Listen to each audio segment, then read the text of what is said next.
E aí, vamos lá? Então, como eu defini com vocês, o serviço público, a concessão de serviço público segue as peculiaridades 5 que a gente vai trabalhar aqui e continua seguindo as regras da Lei 8.666. Primeira coisa que a gente falou foi justamente a caducidade e a encampação, já tinha até comentado sobre isso. Além disso, uma segunda peculiaridade.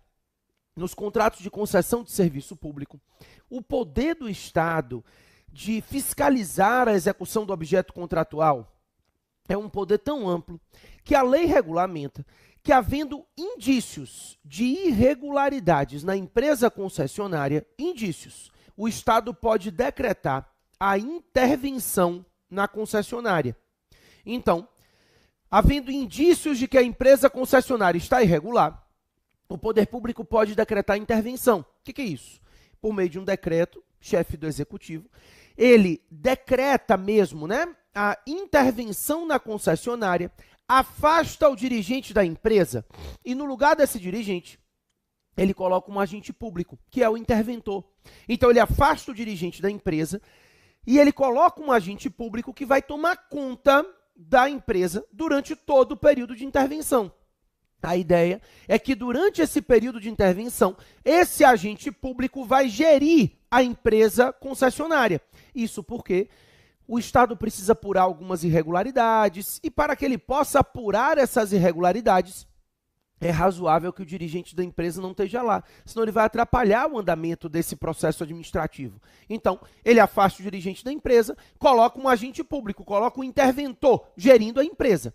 E aí, a lei regulamenta que, decretada a intervenção, ele terá 30 dias, no máximo, para instaurar o processo administrativo e esse processo deve ser concluído em mais 180 dias. Então, depois de decretada a intervenção, em no máximo 30 dias, ele deve instaurar um processo administrativo que vai apurar as irregularidades e, depois de instaurado esse processo, ele deve ter duração máxima de 180 dias. Então, é possível que essa intervenção dure no máximo 210. 30 para ele instaurar o processo administrativo que vai apurar as irregularidades e 180 para que esse processo seja concluído. Tranquilo?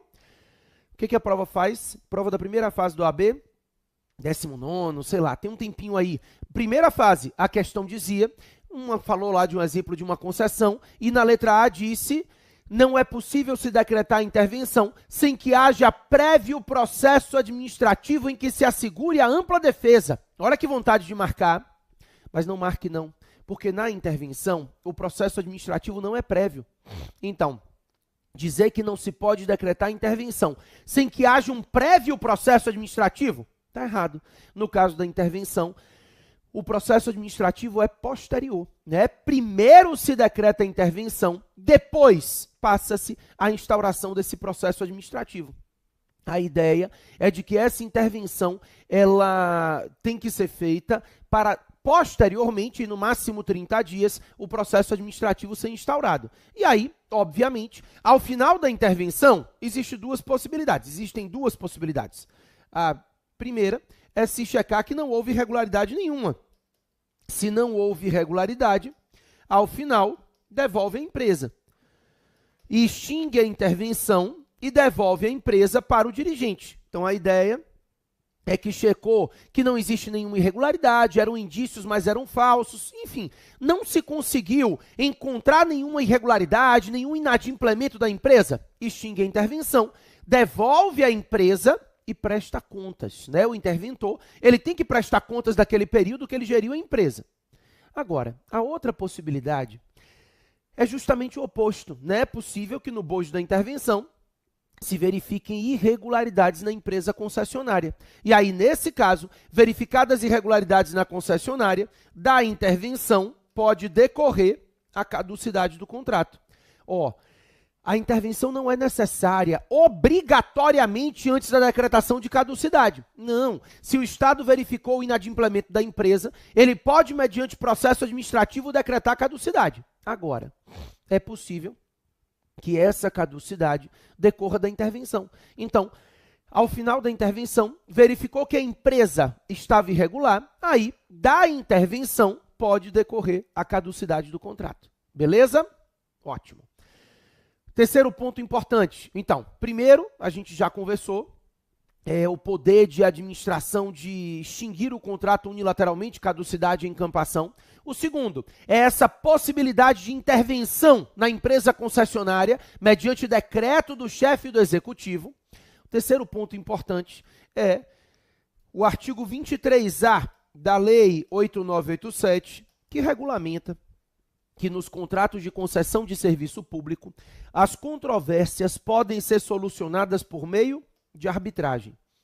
Então, a Lei 8987 permite a cláusula compromissória, o compromisso arbitral e permite que o Estado e o concessionário se valham de formas privadas de solução de controvérsias, tá? Então, é possível solucionar as controvérsias desses contratos de concessão de serviço público por meios privados, inclusive por meio de arbitragem. Então, se admite arbitragem para resolver controvérsias nos contratos de concessão. Claro que a gente sabe que a arbitragem não é imposta, né? Então, como eu te falei, vai ter que se firmar uma cláusula compromissória, um compromisso arbitral, mas ela é admitida. O bacana é que a lei permite que se utilize a arbitragem como forma de solução de controvérsia nesses contratos de concessão de serviço público. Então, aqui é possível que a controvérsia seja solucionada por meio de arbitragem. Apesar de todas as críticas doutrinárias, e existem algumas, tá? Para fins de prova, sem medo de errar, pode-se utilizar a arbitragem para resolver as controvérsias nos contratos de concessão de serviço público, ok? O quarto ponto importante é que a Lei 8987 prevê a chamada reversão de bens. O que é a reversão de bens? Ela não se confunde com a ocupação temporária. A ocupação temporária, eu vou lembrar vocês, na aula passada, quando a gente falou de contratos administrativos em geral, a gente viu que se a empresa contratada deixa de prestar o serviço por qualquer motivo, o Estado, ele pode ocupar os bens da contratada para manter a prestação do serviço. Inclusive, eu disse a vocês que qualquer dano vai ser indenizado depois, mas é possível essa ocupação temporária de bens. O Estado, para evitar a paralisação da atividade, ele ocupa temporariamente os bens da contratada e, com isso, ele consegue manter a prestação do serviço. Então, é possível se manter a prestação do serviço ocupando os bens da contratada nesses casos de paralisação. Inclusive, o exemplo que eu dei foi um exemplo de concessão. Eu disse, imagine uma empresa de ônibus, os funcionários entram em greve, o Estado vai lá, ocupa temporariamente os ônibus e mantém a prestação do serviço de transporte. Foi o exemplo que eu tinha dado. Um exemplo dentro de uma concessão de serviço público. Beleza. A novidade aqui não é essa, não.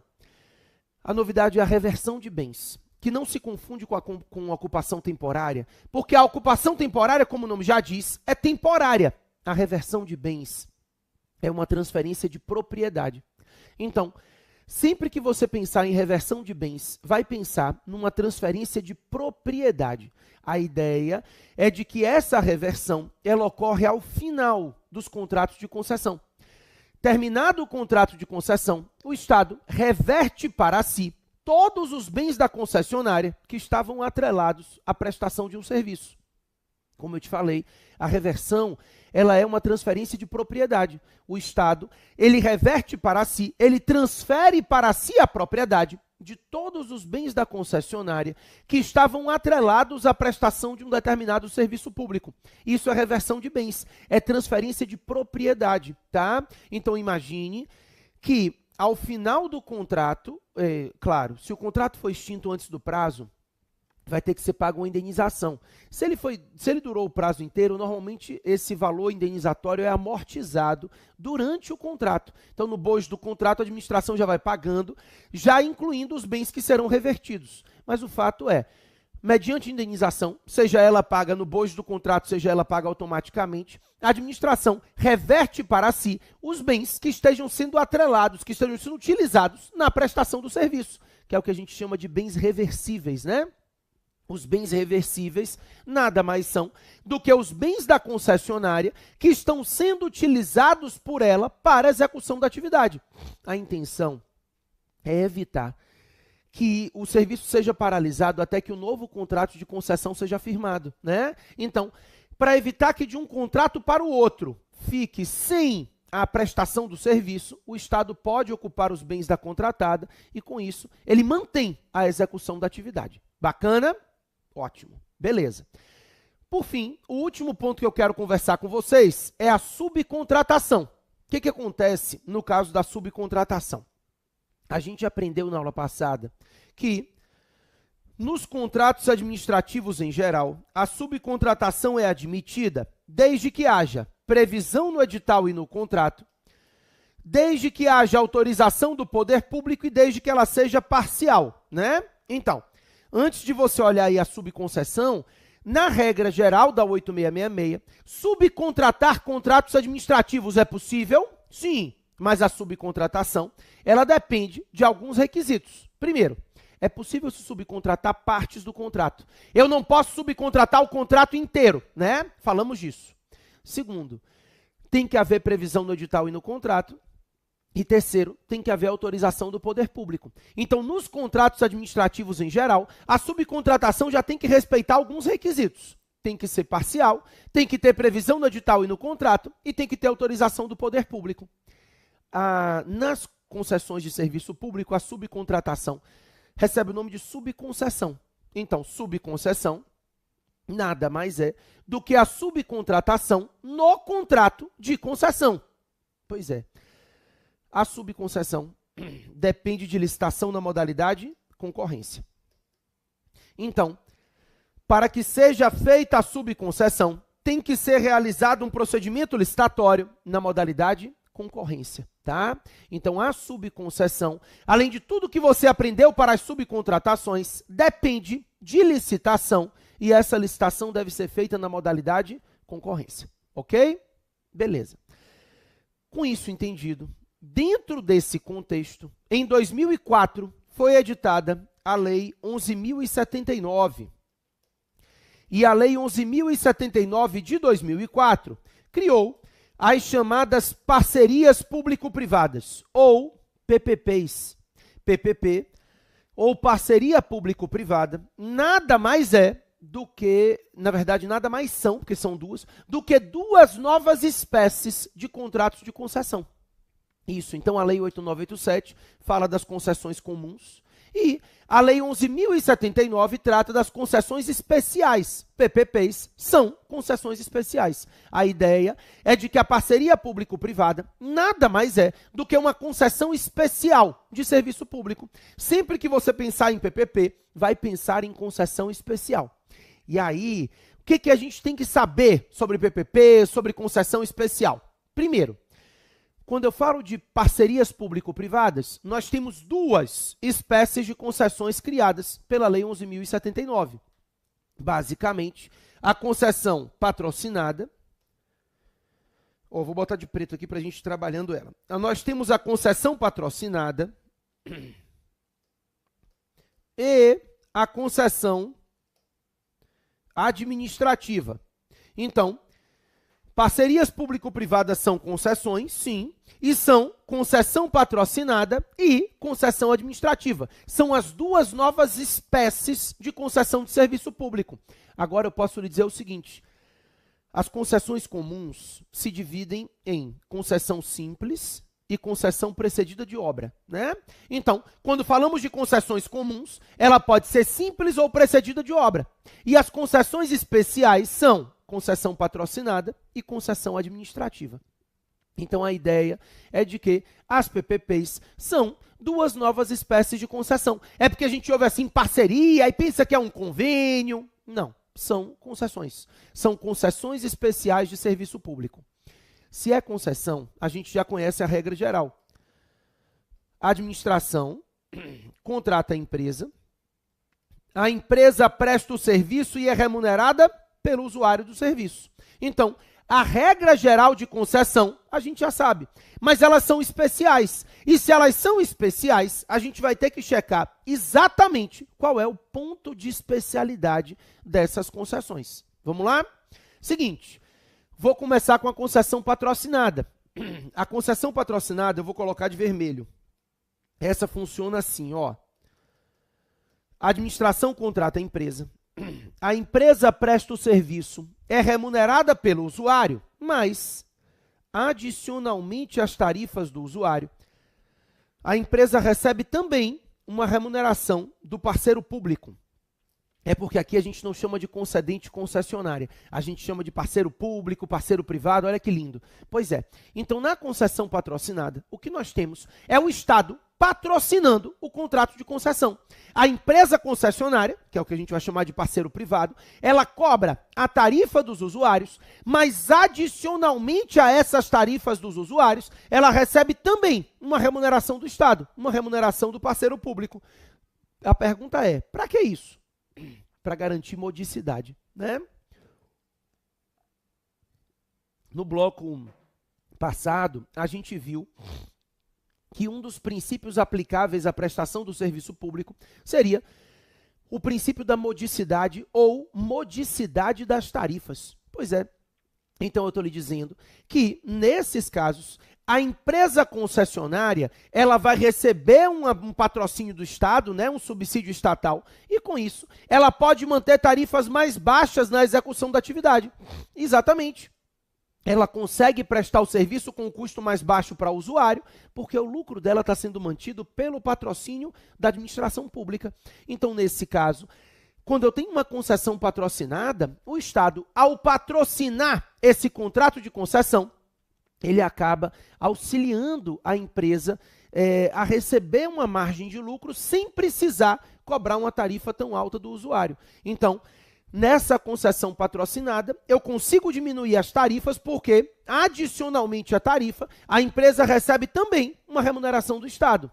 De acordo com a lei, o máximo que a administração pode pagar à empresa é até 70% da remuneração dela, salvo lei específica dispondo em contrário. Então, é possível que uma lei específica preveja um percentual diferente, mas, não havendo lei específica dispondo em contrário, nesses casos, 70% é o máximo que a administração pode pagar à empresa. Então, essa empresa ou essa administração, ela pode pagar a essa empresa até 70% da remuneração dela. Os outros 30%, pelo menos, ela precisa buscar, cobrando as tarifas dos usuários, senão eu desnaturo a ideia da concessão patrocinada, tá? Beleza. Então, concessão patrocinada é simples, a gente tem aí algumas linhas de ônibus em algumas cidades em que o município paga a empresa também, beleza. Além da concessão patrocinada, a gente tem a concessão administrativa. Essa eu vou colocar de azul. A concessão administrativa funciona assim. A administração contrata a empresa presta o serviço, é remunerada pelo usuário, mas o usuário é a própria administração. E aí, como a própria administração é a usuária direta ou indireta do serviço, ela fica responsável pelo pagamento de 100% das tarifas.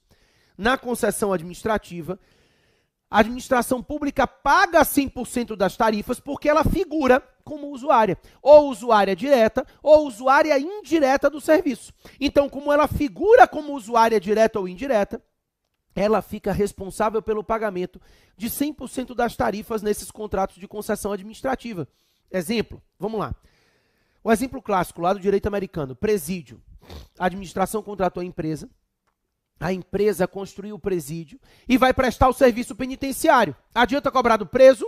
Não. O preso vai dizer, estou sem dinheiro, né, nesse mês. Então, no fim das contas, quem é a usuária direta ou indireta desse serviço penitenciário que está sendo prestado é a própria administração. E como a administração figura como usuária direta ou indireta do serviço, ela fica responsável pelo pagamento de 100% das tarifas. Ela é a usuária direta ou indireta e, por isso, ela paga 100% das tarifas nesses contratos de concessão administrativa, tá? Então, a ideia é de que as PPPs se dividem em concessão patrocinada e concessão administrativa. Cuidado primeiro com o conceito, porque a banca de vocês gosta de inverter, né? Eles invertem, eles colocam concessão patrocinada quando é administrativa e vice-versa. Além disso, depois que você entendeu as duas diferenças, né, as duas espécies, concessão patrocinada e administrativa, tudo mais que eu disser acerca de PPP vale para as duas. Então anote aí. Primeiro, E aí vale para concessão patrocinada e administrativa. Prazo. A lei diz que as PPPs devem ser celebradas por prazo mínimo de 5 e máximo de 35 anos.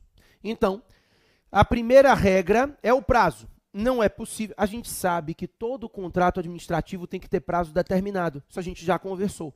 Pois é, eu estou lhe dizendo que no caso de PPP, esse prazo não pode ser menor do que 5 e também não pode ser maior do que 35 anos. O prazo vai ter que ser definido dentro desse espaço aqui, entre 5 e 35 anos, tá? Então, não é possível a celebração de contrato de PPP por prazo inferior a 5 anos e nem por prazo superior a 35 anos. O valor também. A lei diz que as parcerias público-privadas devem ser celebradas por valor de, no mínimo, 10 milhões de reais. Isso foi alterado no final do ano passado, tá?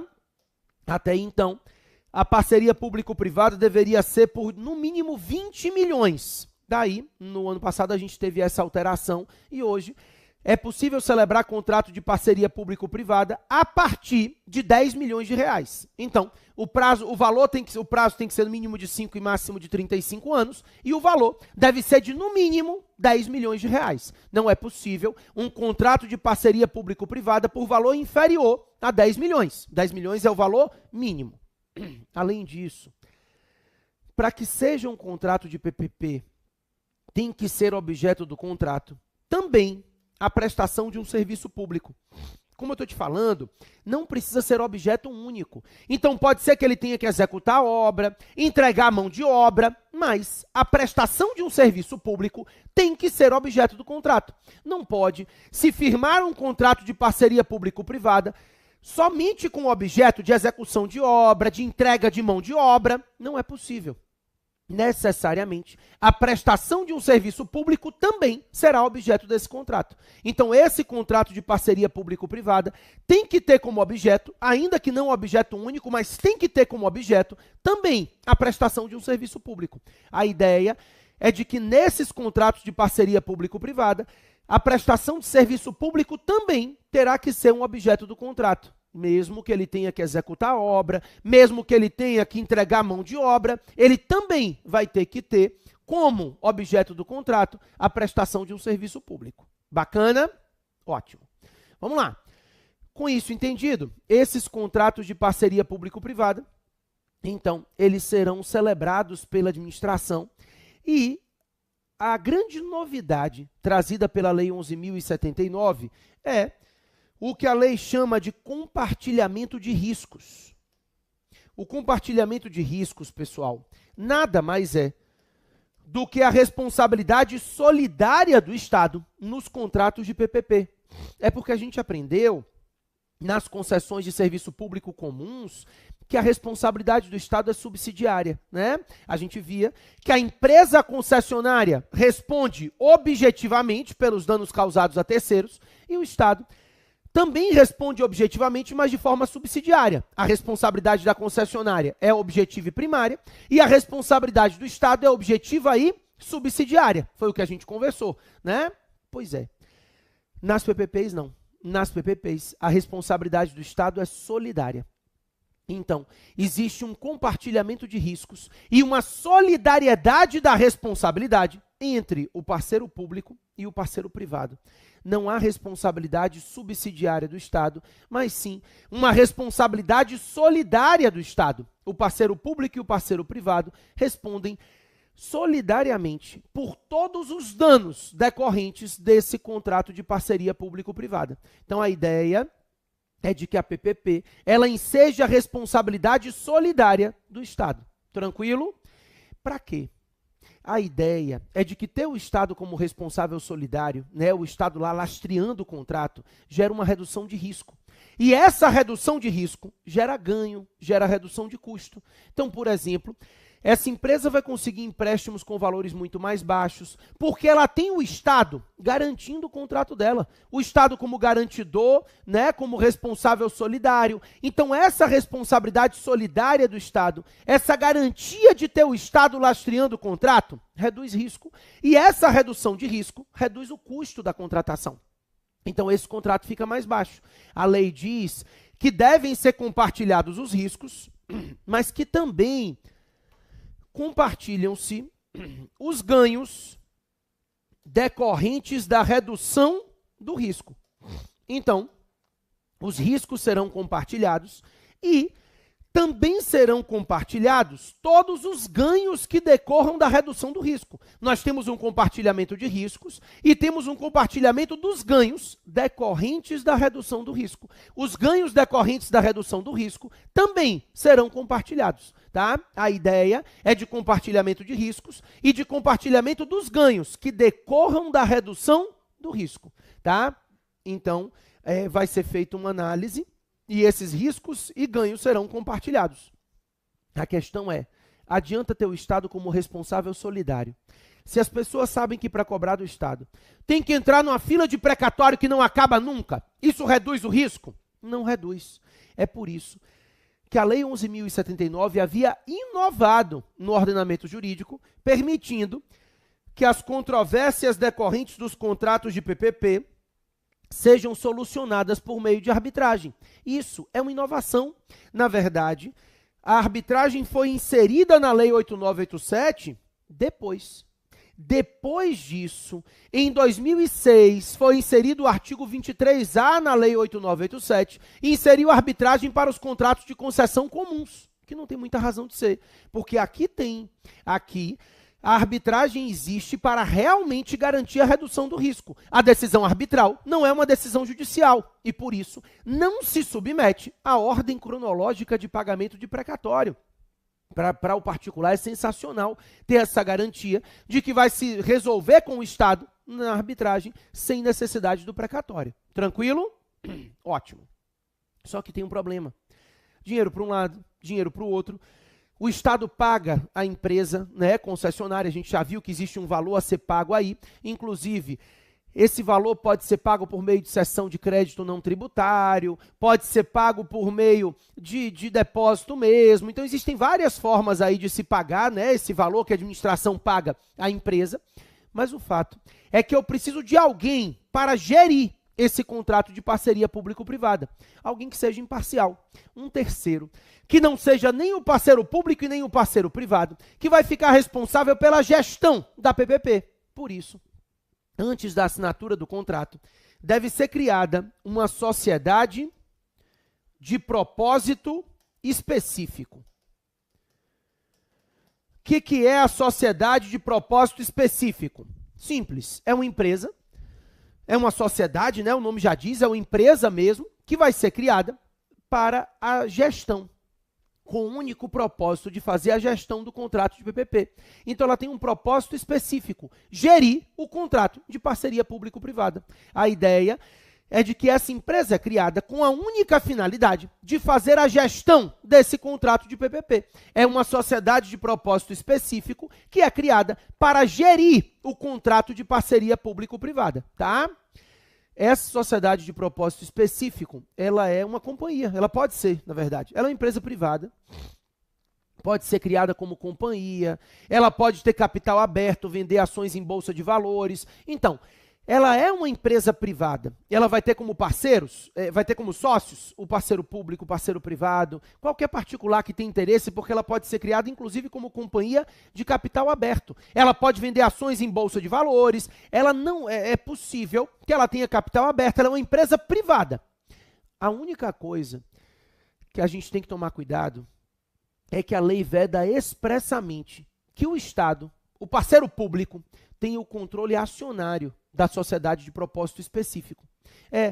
Se o Estado tiver o controle acionário da sociedade de propósito específico, ela deixa de ser imparcial, tá? Então, a ideia é que o Estado não pode ter o controle acionário dessa PPP, dessa parceria público-privada. Se o Estado tiver o controle acionário dela, ela deixa de ser imparcial. Então, se veda que o Estado tenha o controle acionário. E outra coisa, que caiu na prova do OAB, após a celebração do contrato de parceria público-privada, será constituída uma sociedade de propósito específico. Após não, antes. Ela tem que ser constituída antes da assinatura do contrato de PPP.